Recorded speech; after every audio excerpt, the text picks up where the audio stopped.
ऑक्शनियर्स liability बोलकर, अच्छा वो करेंगे, पर उसके पहले मैं क्वेश्चन करवाना चाहता हूं। यहां पीछे जो आंसर्स है ना, answers are defective.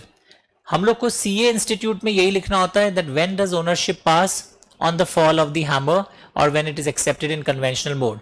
CMA institute के आंसर में थोड़े अलग है, वहां पे लिखा हुआ है अगर आपका और ऑक्शनियर के बीच में कॉन्ट्रैक्ट हुआ है कि चेक क्लियर होने से ही आपको ओनरशिप जाएगी, तब फिर वो जब तक चेक क्लियर नहीं होगा फॉल ऑफ द हैमर से भी ओनरशिप नहीं जाएगी। सीएमए वाले लोग वो लिखते हैं, सीए वाले लोग लिखते हैं फॉल ऑफ द हैमर पे ओनरशिप गई। लिखा आंसर्स आर डिफेक्टिव। क्वेश्चन 2 में थोड़ा सा मॉडिफाई कर लेंगे as per your course. Now यहां पर मैं क्वेश्चन दिखलाता हूं आपको, ऑक्शन पर ही है। Let us try that question everyone.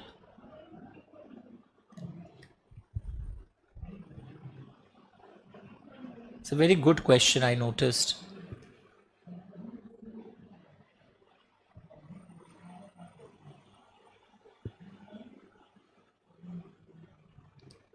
एक मिनट में खोज के देता हूं आपको। ये सारे अच्छे क्वेश्चंस थे। I am assuming you have done.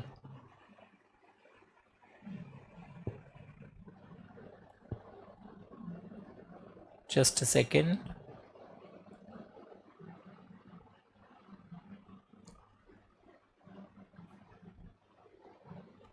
Full page कर दीजिए। ये क्वेश्चन मई 2025 में आया था। Auction takes place in Delhi for antique items. It is notified to the bidders. Bidders को आपने बता दिया था that the sale will be completed only when the hammer of the auctioneer hits the table and he announces. दो condition वो बता दिया, you are the highest bidder. ये इनका conventional mode है. During the auction, L bids for an antique sculpture. इतना 8 लाख का था. Hammer falls. Hammer तो चलो गिर गया. But auctioneer cannot, announcement cannot be made as the auction suddenly stops before the auctioneer can utter any words. It is notified to everyone that there has been unexpected rise in the market price for that particular sculpture and therefore it will be not sold on that particular day. अब बात हो रहा है कि वो हम लोग नहीं बेचेंगे, अचानक खबर मिली है दाम बढ़ गया। L contends that the auction is bound to sell. Auctioneer को L बोलता है कि अरे मेरा बिड तो हाईएस्ट था, आपने हैमर भी गिरा दिया था, आपकी ऑक्शन कंप्लीट थी, आपको मुझे देना ही पड़ेगा। तो कि जो बिडर है, क्या इज द बिडर करेक्ट? वो बोल रहे हैं कि आपको मुझे देना ही पड़ेगा। अब रूल्स क्या बोल रहे हैं? Sale is complete when the auctioneer announces completion by fall, announces completion by fall और in any other customary manner until the announcement is done. जब तक अनाउंसमेंट ना हो जाए bidder can cancel the bid. तो यहां पर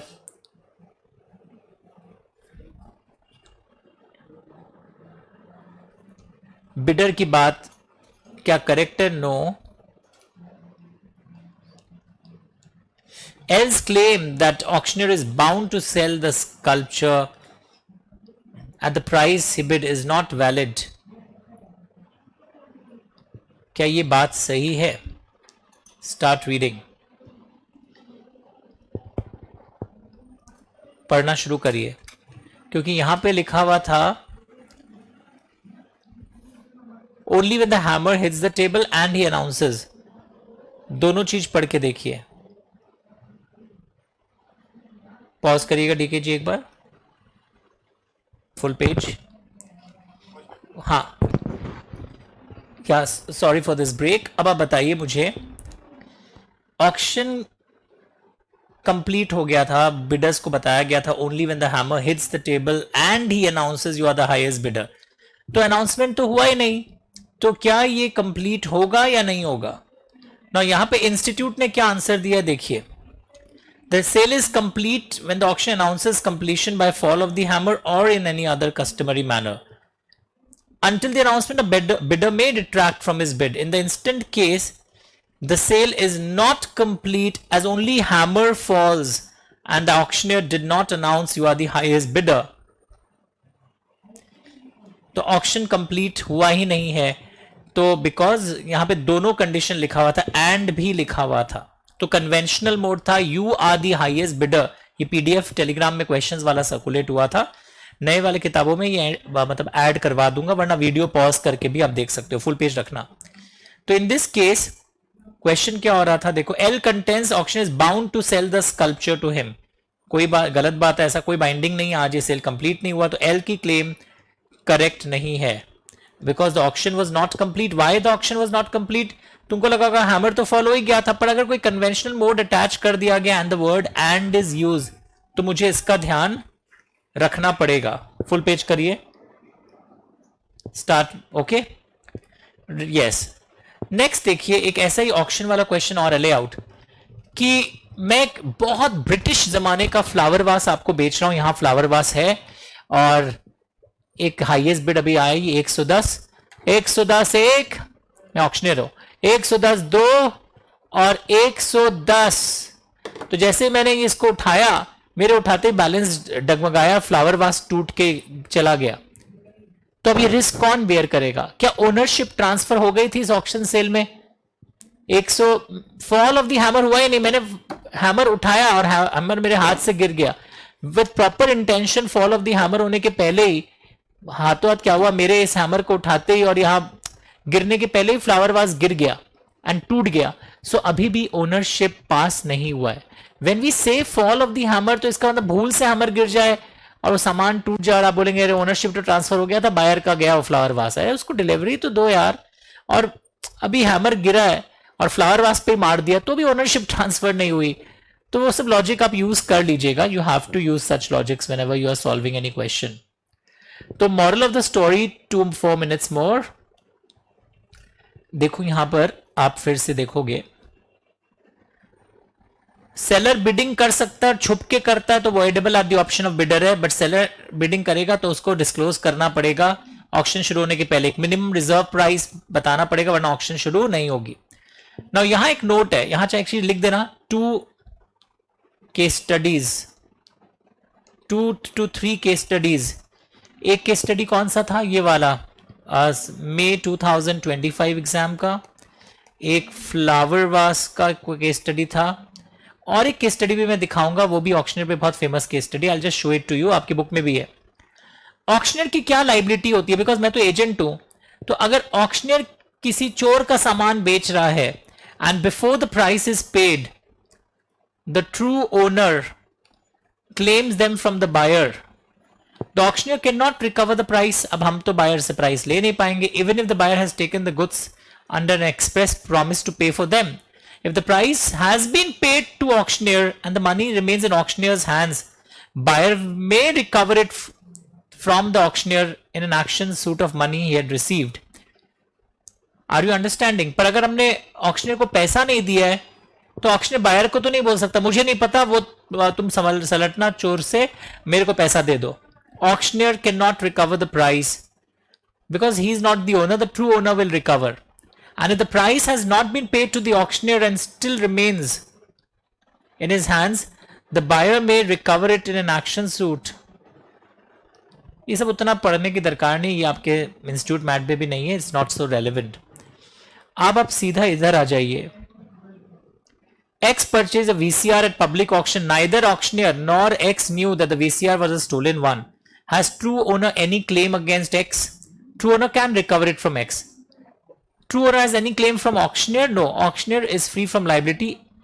Auctioneer को नहीं पकड़ेगा, वो तो एजेंट है, प्रिंसिपल को पकड़िए जिसके बिहाफ में वो ऑक्शन अरेंज किया था। What are the rights of auctioneer or S against each other or true owner? If X has paid the price, he can recover it from the auctioneer.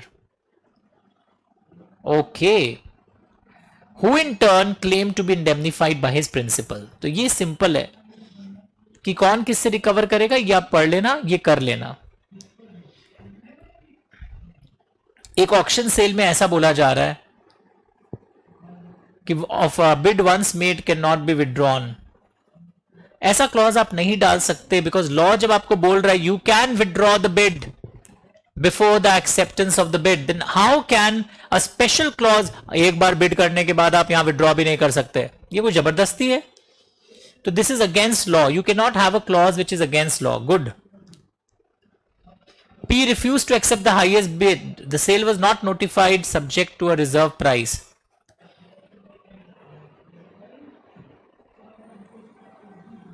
देखो, C's bid was an offer which may or may not be accepted by the auctioneer. Hence, P could refuse to accept the highest bid. Highest bid को आप refuse कर भी सकते हो because bidding is always an offer. आपने बचपन में पढ़ा था ना, ऑफर को एक्सेप्ट करें जरूरी नहीं है. वो कोई भी ग्राउंड लगाया, वो मना कर दिया तो कर दिया, वो बिड जब तक बिड है तब तक तो ऑफर ही है. P appoints 2 persons to bid on his behalf. 2 जन को अलाउड नहीं है और आप बोलते हैं हम तो अनाउंस कर दिए थे कि हम बिडिंग करेंगे. Are you understanding? Only 1 person can be appointed. 2 लोगों को आप अपॉइंट नहीं कर सकते पफिंग वो रेट को ऊपर ले जाने के लिए. If C was allowed to take it away on giving a check on signing, ownership should not pass until the check was cleared. The check was dishonored, and in the meantime, C sold the article to Z. तो यहां पे answer दिया है Z had a good title because the property passed on the fall of the hammer. The ownership of specific goods in deliverable state passes on the completion of contract of sale. तो यहां पे 2 sections को लगा दिया गया है. वापस पढ़िएगा. सीए वाले लोग यही लिखेंगे, सीएमए वाले लोग इंटर लेवल पर आंसर कुछ और लिखते हैं कि if there is a special term. पहले ये लिख दोगे तो भी राइट है. वैसे उनके इंस्टीट्यूट मैट में एक व्यू पॉइंट दिया रहता है, but if there is a special clause and that special clause should be followed. If the sale was notified subject to a reserve price and the auctioneer by mistake accepted the highest bid which is lower than the reserve price by striking the hammer, later auctioneer बोलता है कि मेरा भूल हो गया, वह reserve price था, मैंने ध्यान नहीं दिया. पढ़ के देखिए. तो ऑक्शनर ये मना कर सकता है बिकॉज प्रिंसिपल बेचारा वरना फंस जाएगा ना. क्योंकि मान ली ऑक्शनर से गलती हुआ है, बस वो fall of the hammer word पर आप इतना भी नहीं चिपक सकते. फुल पेज करिए. Let them read, let them read. तो ये बचे हुए सेल ऑफ गुड्स एक्ट के जो पोर्शन थे, ऑक्शन सेल के पोर्शन थे, ये हमने किया है. तो ये रिवीजन वीडियो के इस लिंक में भी मैं डाल दे रहा हूं ताकि ये आप यहीं से रिवाइज भी कर ले. ऑक्शनर की गलती हुई है मानते हैं, बट सर आप ही तो बोले थे फॉल ऑफ द हैमर बहुत इंपॉर्टेंट है, पर जहां रिजर्व प्राइस पहले से अनाउंस्ड है वहां पे मना हो सकता है. वरना फिर रिजर्व प्राइस का कॉन्सेप्ट का मतलब ही क्या रहेगा. वीडियो पॉज करिएगा अगर आप घर पर हैं, यहां नहीं, घर पर वीडियो पॉज करके पहले ये केस डी ई ABCD पांचों के पांचों पढ़िए. They are very good questions. पक्का. इसका हेडिंग थोड़ा सा मॉडिफाई करिए, रॉन्ग हेडिंग टाइप हो गया. ये कुछ नहीं है, एक पॉइंट है इंक्रीज इन टैक्सेस. अगर प्रोडक्ट के प्राइसेस पर क्या इंपैक्ट आएगा अगर टैक्स बढ़ जाए, तो बस ये रीडिंग कैटेगरी है. Buyer will have to pay the increased price when the tax increases and may derive the benefit of reduction if the taxes are curtailed.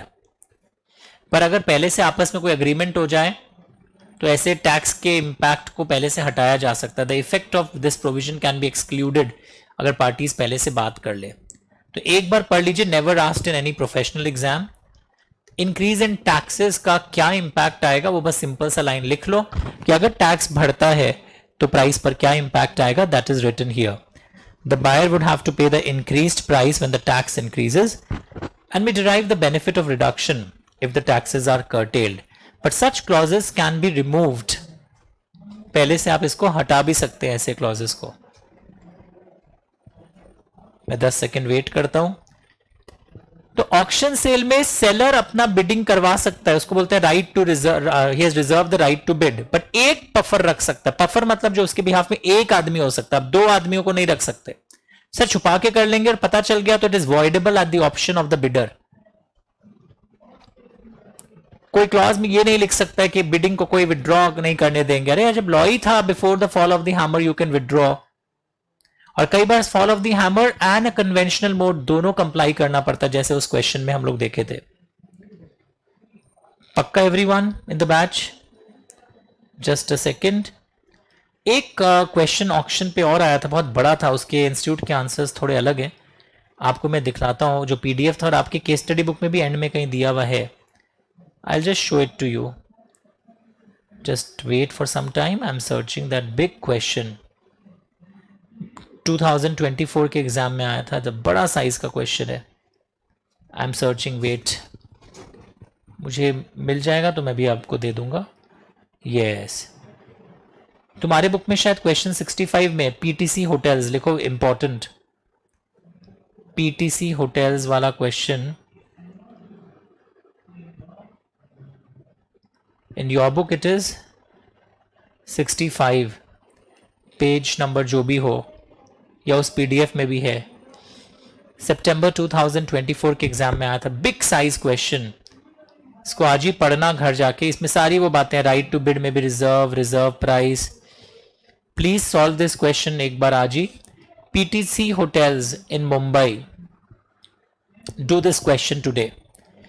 Layout now please, मैं एक जगह आपको लिखवा रहा था ना अभी, यहां पर लेआउट कर दिया ना, जस्ट अ सेकेंड, आपको मैं कहीं यहाँ पे लिखवाया था अभी थोड़ी देर आगे, यहाँ पे लिखना था एक note, 2-3 case studies on auction, ये वाइट पेज है ना, May 25 फ्लावर वास वाला क्वेश्चन, सितंबर 2024 पीटीसी होटल्स। ये तीनों क्वेश्चन आपके किए हुए होने चाहिए, otherwise you may not be able to write an exam. ये सीए के एग्जाम में आया हुआ था, ये सीएमए में भी सेम आ सकता है। So auction sale is over. Now एक अनकॉमन जोन जो मुझे लगता है आपको कर लेना चाहिए, मैंने कई बार ये करवाया है, कि हम लोग राइट ऑफ लियन पढ़ रहे थे, कब एक्सरसाइज कर सकते हैं, स्टॉपेज इन ट्रांजिट कर सकते हैं, और ये स्टॉपेज इन ट्रांजिट में एक होता है when transit comes to an end. तुमको लग रहा है जब तक गाड़ी चल रहा है ट्रांजिट चल रहा है, मैंने आपको बताया था ना, अगर ट्रक वाला आपको फोन कर दे, मालिक हाँ पहुंच रहा हूं 10 मिनट में आपके यहां सामान लेकर, ट्रांजिट खत्म। Once you acknowledge to the buyer, seller का जो ट्रक वाला अगर एक्नॉलेज कर दे, ट्रांजिट खत्म। तो यहां हम लोग पढ़ रहे थे right of लियन in stoppage in transit is not affected. Goods मेरे पास पड़े हैं, मैंने आपको सेल कर दिए, ओनरशिप आपका है, आपने फर्दर सेल कर दिया, पर गुड्स मेरे पास है, आप इंसॉल्वेंट हो गए, मैं राइट ऑफ लियन एक्सरसाइज कर सकता हूं। बट अगर सेम सिनेरियो, मैंने ही आपको बोला था फर्दर सेल कर दीजिए, गुड्स मेरे पास पड़े हैं, आप इंसॉल्वेंट हो गए, मैं राइट ऑफ लियन सेल नहीं कर सकता, क्योंकि मेरे परमिशन से आपने आगे इसको ट्रांसफर किया था, मेरे परमिशन से आपने आगे प्लेज किया था, या मैंने आपको कोई डॉक्यूमेंट ऑफ टाइटल भेजा था, रेलवे रिसीट, डिलीवरी ऑर्डर, और आपने उस डिलीवरी ऑर्डर, रेलवे रिसीट को आगे किसी को ट्रांसफर कर दिया, एंड एक आदमी ने गुड फेथ में लिया है, तो ऐसे में भी ये नहीं हो सकता। मैं आपको ये वाला जोन करवाऊंगा भी। Start reading everyone.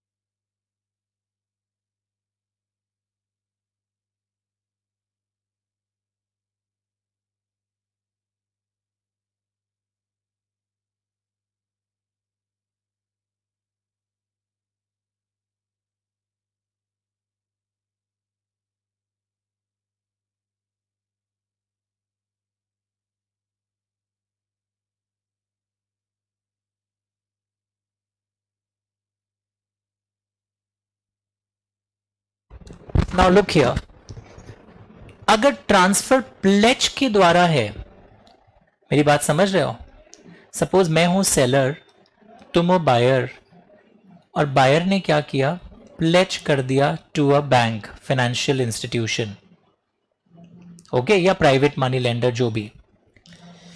Now unpaid seller request कर सकता है उस बैंक को, क्या रिक्वेस्ट कर सकता है, कि अगर आप वो गुड्स मेरे को दे दीजिए,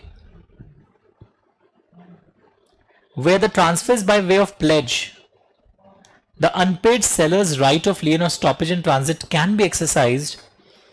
अगर मैंने ट्रांसफर ऑफ डॉक्यूमेंट्स प्लेज किए आपको, मैं प्लेजी को पता है क्या बोल सकता हूं, कि आप कोशिश करिए कि पहले जो भी आपको रिकवर करना हो, आप इसी आदमी के कोई दूसरे सिक्योरिटी आपके पास पड़े हो तो प्लीज उससे कोशिश करिए रिकवर करने का, और उसके बाद मैं आपको पेमेंट कर देता हूं, आपका जो भी लोन अमाउंट है, गुड्स मेरे को दे दीजिए। इसका क्या मतलब है, सपोज गुड्स का वैल्यू था 10 लाख और उसका रेलवे रिसीट मैंने बायर को भेज दिया था, रेलवे रिसीट प्लेज कर दिया गया है।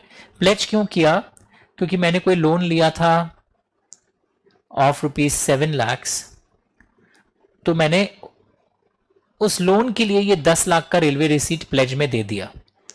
तो ऐसे सिचुएशन में अनपेड सेलर कौन है, मिस्टर एस, उसने ट्रांसफर, उसने डॉक्यूमेंट बायर को भेज दिया था railway receipt, it's a document of title. तो ये जो रेलवे रिसीट है, ये रेलवे रिसीट बायर ने प्लेज कर दिया, तो सेलर बैंक वाले को रिक्वेस्ट कर सकता है, मे रिक्वेस्ट द प्लेजी कि आप ये अमाउंट जो भी आपका लोन का है, हिंदी में लिख देना, आप पहले इसी के कोई और सिक्योरिटीज आपके पास पड़े हैं तो उसको बेच करके कोशिश करिए रिकवर करने का, वरना मैं दूंगा और आपसे गुड्स ले जाऊंगा। लिखा X of Delhi sold some goods to Y of Mumbai and took the railway receipt in the name of Y and sent it to Y. Whether stoppage in transit can be exercise in each of these cases. Y ने assign कर दिया railway receipt to borrow 10,000 on the security of railway receipt before the goods reach Mumbai, Y became insolvent. तो answer लिखा yes, x can exercise but after paying this 10,000 to Z. और पहले request करेंगे आपको अगर कुछ वसूलना है तो आप इसके कुछ दूसरे गुड्स जो भी होंगे उससे आप रिकवर करने की कोशिश करिए, otherwise I will give this money to you and take back the goods. तो प्लेज में या कोई अगर सपोज वो अदर डिस्पोजिशन, मतलब मैंने कोई बेलमेंट आगे क्रिएट कर दिया है, अब वो बेली का चार्जेस जो भी लगा है उस गुड्स पर काम करने का, तो पहले वो आपको मैं पे कर दूंगा, फिर मैं आपसे ले लूंगा। तो ये अभी तक आया नहीं है। You can get this question कि एस ने बी को गुड्स भेजा या वाई, एक्स ने वाई को गुड्स भेजा, जैसे नीचे वाला एग्जाम्पल में है, और वाई ने उस रेलवे रिसीट को प्लेज कर दिया।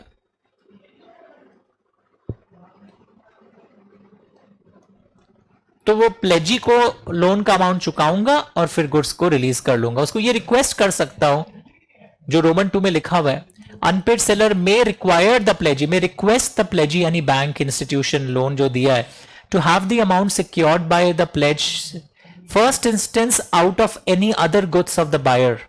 बायर के कोई और गुड्स अगर हो तो उससे करिए, कोई दूसरे सामान बेच करके फिर हमारा वाला करिए, वरना ठीक है मैं आपको दे देता हूं, क्योंकि लिखा हुआ ना I can exercise subject to rights of transferee, मतलब प्लेजी का राइट सेटिस्फाई करके मैं आपको ये पेमेंट कर दूंगा, उसको पेमेंट करके मैं गुड्स ले जाऊंगा। फिर से सुनना, तो इस वीडियो में हमने क्या क्या किया है वापस देखो। सबसे पहले इस वीडियो में हमने आज किया था कि अनपेड सेलर का बायर के अगेंस्ट में क्या राइट्स है। बच्चे हड़बड़ा के बोलते हैं sir right of लियन, right of stoppage in transit. रुको रुको रुको, अगर ओनरशिप पास हो गई है तो भी मैं right of लियन, right of stoppage in transit, right of resale कर सकता हूं, पर अगेंस्ट बायर पूछा है। नंबर 1 वो बायर से प्राइस मांगेगा, नंबर 2 वो बायर को इंटरेस्ट देने बोलेगा from the date it was due till the date you haven't paid, price and interest clear हो गया। नंबर 3 बायर से और क्या राइट्स हो सकते हैं सेलर के, seller is ready and willing to pay but the buyer is not paying, ऐसा लाइन मिला। तो damages will be claimed for non-acceptance. Seller is ready and willing to deliver. Buyer is wrongfully neglecting or refusing to pay. या अगर buyer ने due date के पहले बता दिया वो पेमेंट नहीं करेगा, तो सेलर के पास 2 राइट्स हैं, he can wait till the due date or he can immediately consider the contract is cancelled. Will you remember this? उसी तरह एक कॉन्सेप्ट आया था हमारा, बायर का सेलर के अगेंस्ट में क्या क्या राइट होता है। तो लोग इसमें बहुत मिस्टेक करते हैं, I am saying it very important. Buyer का क्या राइट होता है अगेंस्ट द सेलर, तो इसको हम लोग ऐसे पढ़े थे, that seller wrongfully refuses to deliver, buyer is ready and willing to take the goods as per the contract, so damages for non delivery। और कई बार क्या होता है, बायर के और क्या राइट्स हैं, सेलर पहले ही बोल दिया ड्यू डेट के that I am not going to deliver, यानी यार डिलीवरी से रिलेटेड सेलर गलतियां कर रहा है, तो एंटीसिपेटरी ब्रीच यहां पे भी आया है। Buyer can demand specific performance through the court, को अप्लाई करता है कि आप स्पेसिफिक परफॉर्मेंस में ये सेम गुड्स दिलाइए, it's not an ordinary article of commerce, damages से मेरा पेट नहीं भरता है। 3 बायर कई बार ब्रीच ऑफ कंडीशन, गलत क्वालिटी का सामान दिया है, डिस्क्रिप्शन के अनुसार नहीं दिया, उसको मानना तो पड़ गया breach of warranty, but he can claim damages from the seller. और बायर और क्या कर सकता है सेलर से, सेलर पैसा भी ले लिया और गुड्स डिलीवरी नहीं दे रहा है, तो suit for price recovery and interest on the price. Interest damages पर नहीं होता है, तो इसको थोड़ा प्रैक्टिस करना पड़ेगा, डू इट। ऑक्शन सेल की जो खास बात है, when is auction complete, on the fall of the hammer और एनी अदर कन्वेंशनल मोड, और कई बार दोनों मोड्स होते हैं, तब हम बोलते हैं auction is complete. Before auction is completed bid is accepted, bidder हमेशा विड्रॉ कर सकता है। नहीं हमने तो बोल दिया था कोई बिडर विड्रॉ नहीं कर पाएगा, बोलने से नहीं चलेगा। जब लॉ अनुमति दे रहा है बिडर कैन ऑलवेज विड्रॉ, तो आप इसे छीन नहीं सकते। राइट टू बिड रिजर्व कर दिया सेलर ने, वो अपना एक बिडर रखवा सकता है। Before the auction sale starts वो डिस्क्लोज कर देगा, छुप के करेगा तो avoidable at the option of bidder है। रिजर्व प्राइस मिनिमम प्राइस है, ऑक्शनर से गलती हो गया, रिजर्व प्राइस के पहले ही फॉल ऑफ द हैमर कर दिया, तो भी अब ये नहीं बिकेगा बिकॉज रिजर्व प्राइस आपका डिस्क्लोज था। तो ऑक्शनर की गलती के कारण प्रिंसिपल क्यों भुगते, इतनी बड़ी चीज लॉ ने अनुमति दी है कि रिजर्व प्राइस अचीव नहीं होगा तो आप नहीं बेचेंगे इसको आगे, आप मना कर सकते हैं। सो यहां पर एक क्वेश्चन था ये VCR वाला, इसको भी आप रिवाइज कर लोगे। तो use this and the sale of goods revision and another thing आप इसको जरूर करोगे, आई एम टेलिंग यू, वो जो क्वेश्चंस के PTC होटल्स वाला क्वेश्चन करोगे। एंड यहां पर जो मैंने एक PDF दिया था सेल ऑफ गुड्स एक्ट के, ये क्वेश्चन मेरे केस स्टडी से जो मैंने नहीं करवाए हैं, सिंपल है अब, पर उसको आप करोगे, अदरवाइज आप एग्जाम में नहीं लिख पाओगे। So you need to work on these case studies also and practice this. Okay, all the best.